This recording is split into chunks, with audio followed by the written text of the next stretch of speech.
Understanding Iran, 5,000 Years of Persian Legacy. Part 1. The oil prices are up again. Everyone is asking why. In recent days, global attention has once again turned sharply toward the Middle East. Israeli air forces carried out a major strike on Iranian military and nuclear station positions. In response, Iran launched over 150 missiles at Israel, marking one of the most serious escalations in years. Tensions are mounting, and the world is watching with unease as the possibility of broader conflict grows.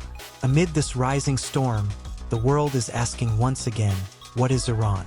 To understand the Iran of today, we must first understand the long and complex story of its past. Iran is not merely a country shaped by recent hostilities. It is a nation that has stood at the crossroads of empires, religions, and revolutions for over 5,000 years.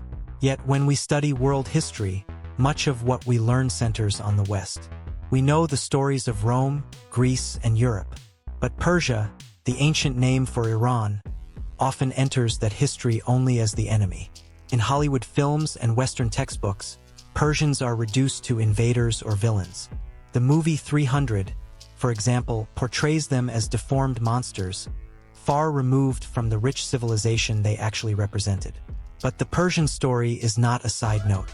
It is one of the oldest and most influential narratives in human history, and it begins not with the Persians themselves, but with the Elamites. Around 3000 BCE, in what is now southwestern Iran, the Elamite Civilization emerged. While Mesopotamia thrived just to the west, the Elamites developed their own culture, art, writing, and urban centers. They were one of the earliest known civilizations on Earth. But they were not Persians. The people we now call Persians arrived later. Between 2000 and 1000 BCE, Indo-European tribes began migrating southward from Central Asia. Among these groups were the Medes and the Persians. They moved gradually across the Iranian plateau, bringing with them new languages, religious ideas, and social structures. The Medes were the first to form a real kingdom in the region.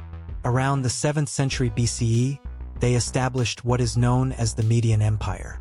They helped topple the Assyrian Empire alongside the Babylonians.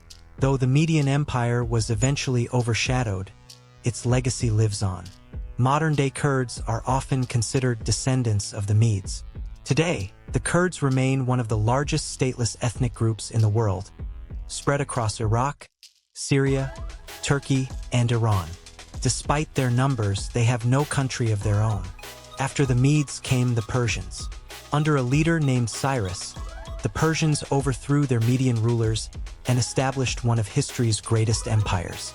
This was the Achaemenid Empire, founded in the 6th century BCE. The Achaemenid Empire was a marvel of administration, engineering, and culture. At its peak, it stretched from the edges of India in the east to the Balkans and North Africa in the west. It was the largest empire the world had ever seen. But it was not just large. It was sophisticated. The Persians ruled over dozens of ethnic groups, each with their own languages and customs.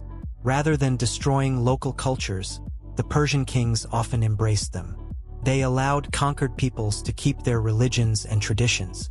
They built roads and postal systems, established a formal bureaucracy, and collected taxes with remarkable efficiency.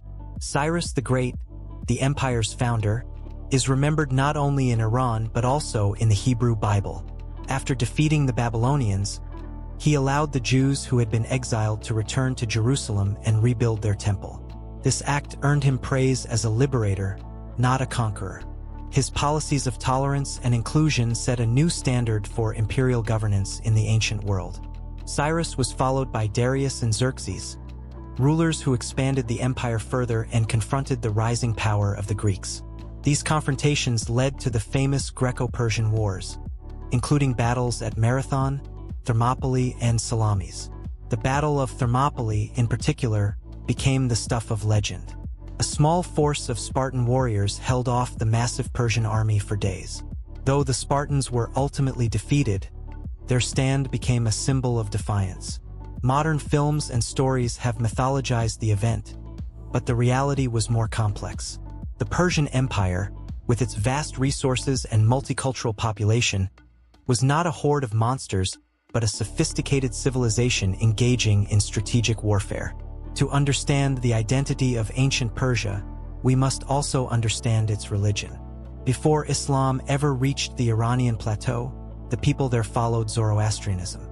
Founded by the prophet Zoroaster, also known as Zarathustra, around the 6th century BCE, Zoroastrianism was one of the world's first monotheistic religions.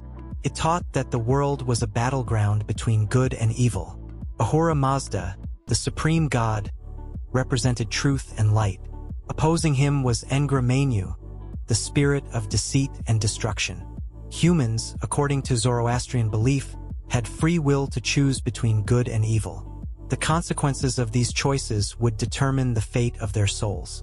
Zoroastrianism became the official religion of the Achaemenid Empire. Its ideas influenced later Abrahamic religions, including Judaism, Christianity, and Islam. Concepts such as heaven and hell, angels and demons, the final judgment, and the resurrection of the dead all have parallels in Zoroastrian theology. Despite its strength and influence, the Achaemenid Empire eventually fell.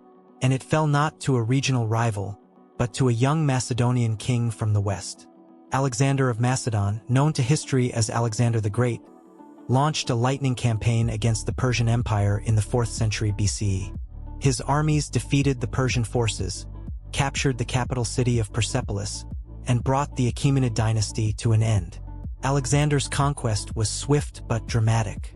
Though he died young, his campaign reshaped the world. The Persian heartland was absorbed into the Hellenistic world. Greek became the language of elites. Greek-style cities were built. Temples were dedicated to Greek gods. But Persian culture did not vanish. Persia absorbed the Greek influence and preserved its own identity. It would bide its time until it could rise again. And rise it did. Part 2. After the death of Alexander, his vast empire fractured. His generals, known as the Diadochi, divided the territories among themselves. In Persia, the Seleucid dynasty took control. Greek became the language of the elite, and Hellenistic culture dominated the courts and cities. But beneath the surface, the Persian identity endured. Local traditions, languages, and religions continued among the common people. Eventually, a new Iranian dynasty emerged from the shadows. The Parthians, a tribal people from northeastern Iran, pushed out the Seleucids and established their own empire. Known as the Parthian Empire, it lasted for nearly 500 years. The Parthians ruled from 247 BCE to 224 CE. Their empire served as a vital bridge between East and West. Sitting along the Silk Road, Parthia became a center of commerce, connecting China, India, and the Roman Empire. Parthian horse archers were famous for their military skill, especially their ability to shoot backward while retreating. This tactic frustrated even the mighty Roman legions. Though the Parthians were powerful, their administration was more decentralized than that of the Achaemenids. Nobles and local governors held significant power. Zoroastrianism remained important, but religious diversity was tolerated. Buddhism and Christianity also found their way into Parthian lands. After centuries of rule, the Parthians gave way to another powerful Iranian dynasty, the Sassanians. In 224 CE, a man named Ardashir rose up against the Parthians and founded the Sassanian Empire. The Sassanians sought to restore Persian greatness. They centralized power, reformed the bureaucracy, and made Zoroastrianism the official state religion once again. The Sassanian Empire lasted over 400 years. It revived many aspects of Achaemenid tradition, including architecture, coinage, and court rituals. Sassanian kings styled themselves as heirs to the ancient kings of kings. Their cities were rich with palaces, fire temples, and royal gardens.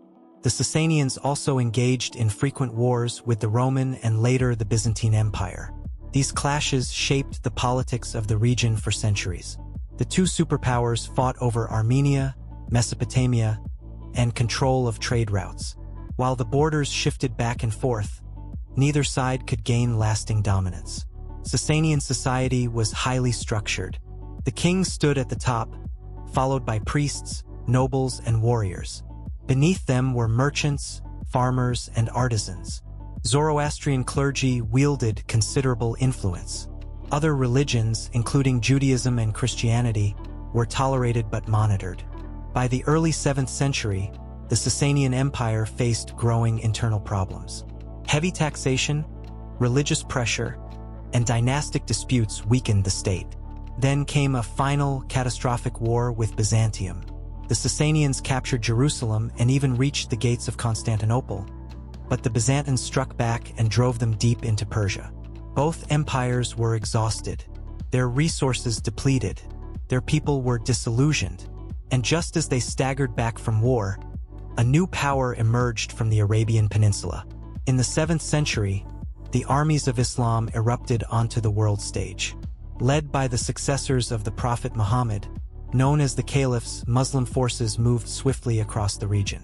They conquered lands in every direction, including the vast territories of the Sassanian Empire. In 651 CE, the last Sassanian king was killed while fleeing. With his death, over 1,000 years of continuous Persian monarchy came to an end. Islam now held sway over the Iranian plateau. The Arab conquest marked a turning point in Iranian history. Arabic became the language of administration. The new rulers introduced Islamic law, coinage, and governance. Zoroastrianism, while not banned outright, lost its official status and declined rapidly.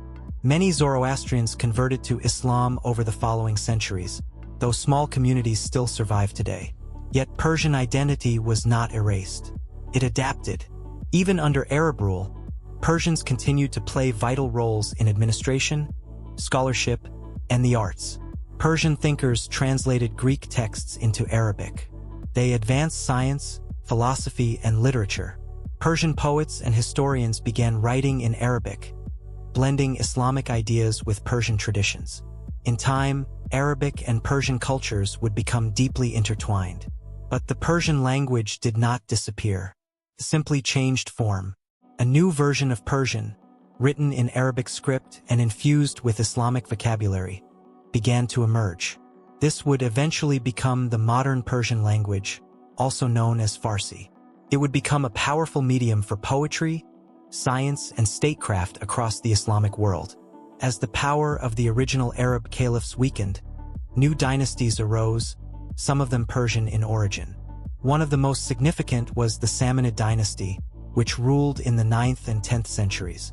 Though they were loyal to the Abbasid caliphs in Baghdad, the Samanids were effectively independent. They promoted Persian language and culture and supported scholars and poets. One of the greatest poets in Persian history, Ferdowsi, lived during this time. He spent decades writing the Shahnameh, or Book of Kings. This massive epic poem told the mythic and historical past of Iran, from the creation of the world to the fall of the Sassanian Empire. The Shahnameh was written in pure Persian, with almost no Arabic words. It was a literary resurrection of Iranian identity, a proud reminder that Persia was not just a region ruled by others, but a civilization with its own soul. Persia had embraced Islam, but it had not forgotten itself. Part 3. By the 10th century, the Islamic world had become a mosaic of dynasties, cultures, and ideas. The Abbasid Caliphate in Baghdad remained the religious center of Sunni Islam, but political power was fragmented. Within this world, Persian dynasties began to assert themselves, blending Persian heritage with Islamic governance. One of the most prominent was the Seljuk Empire. Originally a Turkic group that had converted to Islam, the Seljuks adopted Persian administrative systems, court culture, and language. They ruled a vast empire that stretched from Central Asia to the Eastern Mediterranean. Persian became the language of bureaucracy and literature, while Islam remained the spiritual foundation. Under the Seljuks, Persian culture flourished. Philosophers, scientists, and poets found patronage in the courts. Among them was Omar Khayyam, a mathematician, astronomer, and poet whose quatrains would later become famous in the West. The Seljuks also fostered architecture and urban development, leaving behind monumental mosques and schools. But as with all empires, decline came. Internal rivalries weakened the Seljuks. Smaller dynasties emerged in various corners of the Iranian plateau. Then came a force that would shake the Islamic world to its core. In the 13th century, the Mongols invaded. Led by Genghis Khan and his successors, the Mongol armies swept across Central Asia and into Persia. In 1258, they sacked Baghdad, ending the Abbasid Caliphate. Persian cities like Nishapur and Herat were burned to the ground. Millions perished in the onslaught. It was one of the most devastating invasions in human history. But even the Mongols, conquerors of so many civilizations, would eventually be absorbed by Persian culture. The Mongols who settled in Persia converted to Islam.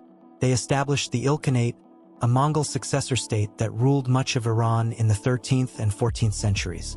The Ilkhanid rulers patronized Persian scholars and artists. They built observatories, libraries, and universities. Persian once again became the language of administration and high culture. In the centuries that followed, Iran remained divided among rival dynasties. But in the early 16th century, a new power emerged that would forever change the religious and political identity of the region. This was the Safavid Empire. The Safavids were a dynasty of Turkic origin, but they claimed descent from Shi'ite Muslim saints. When they came to power in 1501, they declared Twelver Shi'ism the official religion of their empire. At the time, the majority of Iran's population was Sunni Muslim, like most of the Islamic world. The Safavids launched an aggressive campaign to convert the population to Shi'ite Islam. This was more than a religious shift. It was a national transformation. The Safavid rulers used Shi'ism to distinguish their empire from their powerful Sunni neighbors, particularly the Ottoman Empire to the west and the Uzbek Khanates to the northeast. The conversion of Iran to Shi'ite Islam was not peaceful. It involved forced conversions, suppression of Sunni practices, and the destruction of Sunni institutions. But over time, it became deeply rooted. Today, Iran remains the largest Shi'ite Muslim country in the world, a legacy of the Safavid period. Under Shah Abbas the Great, who ruled from 1588 to 1629, the Safavid Empire reached its peak. Shah Abbas reorganized the army, built alliances with European powers, and relocated the capital to Isfahan. The city became one of the most beautiful in the world, filled with grand mosques, palaces, bridges, and bazaars. Its architecture and urban design symbolized the glory of Persian Islamic civilization. The Safavids also expanded trade and diplomatic relations with Europe, India, and China. Persian carpets, silk, ceramics, and miniature paintings became prized exports. The Safavid court became a cultural beacon that blended Persian tradition with Islamic art and philosophy. But the empire did not last forever. After Shah Abbas, weak rulers and internal decay led to decline. In 1722, Afghan tribes invaded and captured Isfahan, bringing the Safavid dynasty to a humiliating end. Although brief efforts were made to restore the empire, it never regained its former strength. The 18th century was a time of chaos in Iran. Various factions fought for control. Foreign powers, including Russia and the Ottoman Empire, seized Iranian territories. Then, out of this turbulence, a new dynasty emerged. In the late 18th century, Aga Muhammad Khan established the Qajar dynasty. The Qajars moved the capital to Tehran and ruled Iran into the early 20th century. Though they restored a degree of central authority, the Qajar period was marked by increasing foreign interference, internal corruption, and a failure to modernize. Europe's industrial powers, particularly Britain and Russia, began to carve out influence in Iran. They sought control over its strategic territory and vast natural resources. In the 19th century, Iran signed a series of unequal treaties that granted foreign powers significant economic and political privileges. The British, in particular, gained access to Iran's oil fields in the early 20th century. Meanwhile, the Iranian people began to push back. A growing middle class, inspired by constitutional movements in Europe and the Ottoman Empire, demanded reform. In 1906, a revolution forced the Qajar Shah to accept a constitution and create a parliament. It was one of the first constitutional movements in the Islamic world. The Constitutional Revolution was a turning point. It introduced new political ideas into Iranian society. But it also set the stage for further conflict between reformers, monarchists, and religious conservatives. As the 20th century dawned, Iran stood at another crossroads. Caught between imperial powers and internal unrest, its future was uncertain. But the centuries of struggle, conquest, and cultural rebirth had forged a strong and distinct identity. Persia had become Iran. The ancient civilization had not vanished. It had endured, adapted, and transformed through each chapter of history. Part 4. By the early 20th century, the Qajar dynasty was weak, corrupt, and deeply entangled in foreign dependency. Britain and Russia had carved Iran into informal spheres of influence. Iranian resources, especially oil, were exploited through concessions that brought great wealth to foreign companies but little benefit to the Iranian people. Amid growing dissatisfaction, a military officer named Reza Khan emerged as a central figure. In 1921, he led a coup with British support, though he soon consolidated power for himself. 5 years later, he crowned himself Reza Shah, beginning the Pahlavi dynasty. Reza Shah sought to modernize and centralize Iran. He built railways, reformed the legal system, expanded secular education, and tried to break the power of the clergy. He banned the veil for women in public, promoted Western dress codes, and changed the country's name from Persia to Iran in 1935, reflecting its Indo-European linguistic roots. He was a nationalist but also an authoritarian. Political opposition was suppressed. Traditional guilds, tribal leaders, and religious institutions were weakened by force. Though he pushed modernization forward, many of his reforms were imposed without consent or popular support. During World War II, Reza Shah tried to maintain neutrality. But Britain and the Soviet Union, fearing he was too close to Nazi Germany, invaded Iran in 1941. They forced him to abdicate in favor of his son, Mohammad Reza Pahlavi, and occupied the country for the duration of the war. Under the young Shah's rule, Iran entered a turbulent period. In the late 1940s and early 1950s, Iranian nationalism surged again, this time focused on control over oil. Britain's Anglo-Iranian Oil Company, later known as BP, controlled Iranian oil fields and reaped enormous profits while Iran received only a small share. In 1951, Mohammad Mossadegh, a popular and outspoken nationalist, was elected prime minister. He introduced sweeping reforms and nationalized Iran's oil industry. Mossadegh's move outraged Britain, which responded with an international embargo. Iran's economy began to suffer. Behind the scenes, British intelligence approached the United States for help. In 1953, the CIA and MI6 orchestrated a covert operation known as Operation Ajax. They funded protests, bribed politicians, and staged a coup that overthrew Mossadegh and restored full power to the Shah. The 1953 coup became a defining moment in modern Iranian history. It was a clear example of Western interference and left a lasting legacy of distrust toward Britain and the United States. After the coup, Mohammad Reza Shah ruled with growing authoritarianism. With American support, he launched the White Revolution in the 1960s.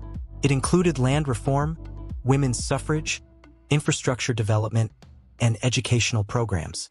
The Shah presented it as a bold plan to modernize Iran and fight communism. But many Iranians saw the White Revolution as shallow and disconnected from their needs. Traditional landowners, religious leaders, and urban workers all felt alienated. The wealth gap widened.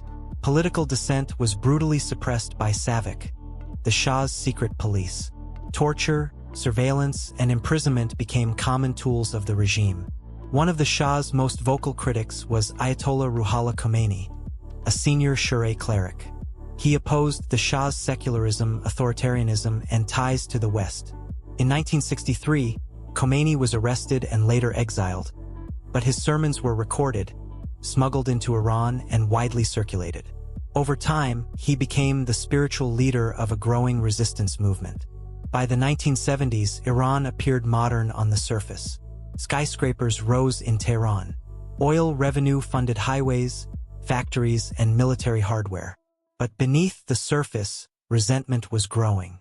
The Shah's extravagant lifestyle, the widening economic inequality, and the brutal repression of opposition deepened public anger. In 1978, a wave of protests began. Demonstrations spread across the country. The Shah declared martial law and ordered crackdowns, but the protests only intensified. Strikes crippled the economy. Millions took to the streets. The opposition was no longer just religious. It included liberals, leftists, students, and workers, all united against the regime. In January 1979, the Shah fled Iran. 1 month later, Ayatollah Khomeini returned from exile to a hero's welcome. The monarchy collapsed. The Islamic Revolution had triumphed. In April of that year, Iran held a national referendum. Overwhelmingly, the people voted to establish an Islamic republic. A new constitution was adopted. Khomeini became supreme leader, the highest authority in the country. The Islamic Republic of Iran was unlike any modern government.